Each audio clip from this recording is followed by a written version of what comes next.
पाटील संतोष देशमुख हत्या प्रकरणातील आरोपी वाल्मिक कराड आणि सुदर्शन घुले यांना बीडच्या तुरुंगात मारहाण झाली. त्या ठिकाणी महादेव गीते व अक्षय आठवले हे होते. यांच्या चौकात मारहाण झालेली प्रति नाही. आता आतल्या संदर्भातलं आपल्याला काय माहिती नाही. ते आता जेल प्रशासनाला माहीत असेल की काय प्रकार झाला आहे, काय घडलं आहे, काय नाही घडलं. त्याबद्दल माहितीच नाही आहे. त्याच्यावरती अधिक भूमिका आपण सांगणं बरोबर नाही.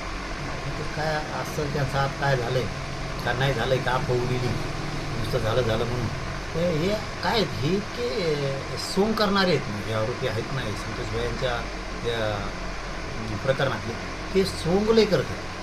जे लोकांना वेड्यात काढायचा प्रकार पुढं दुखतच म्हणते, ॲडमिट होते, काही नाही झालं तरी दुसऱ्या जेलला जाऊ द्या म्हणते, कोणत्या तरी लांब एखाद्या ते प्रयोग करणार. मारामाऱ्या नाही झाल्या तरी झाल्या म्हणते. ते लई सोंगड आहे. त्याच्यामुळे अधिकृत त्याच्यातली माहिती बाहेर येईपर्यंत आपल्याला त्याच्यावरती बोलता येणार नाही. पण आता ते झालं आहे का कसं आहे काय आता त्याबद्दलचं माहीत नाही. पण ते सोंग असू शकतं.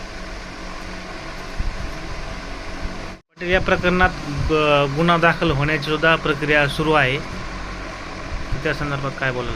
मग आता गुन्हा दाखल होण्याची प्रक्रिया जर जेलमध्ये गँगवार झाले अशी जर प्रक्रिया सुरू असेल तर ते एखादी स्थळही असू शकतं.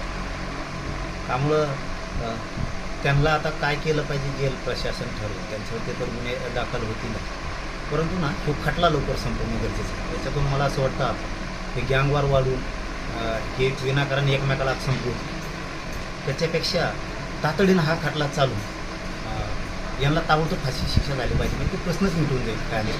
आणि राहिलेले आरोपी जे आहेत ते पण धरले पाहिजे, त्यांना सहकार्य करणार. ही माझी पोलीस अधीक्षक साहेबांना भाऊसाहेबांनाही विनंती आहे, गृहमंत्र्यांनाही विनंती आहे की तातडीनं जर आता गुन्हे दाखल होती प्रक्रिया जर सुरू असेल तर ते सत्य असू शकतं.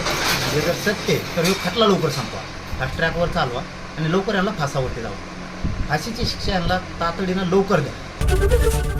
एबीपी माझा, उघडा डोळे बघा नीट.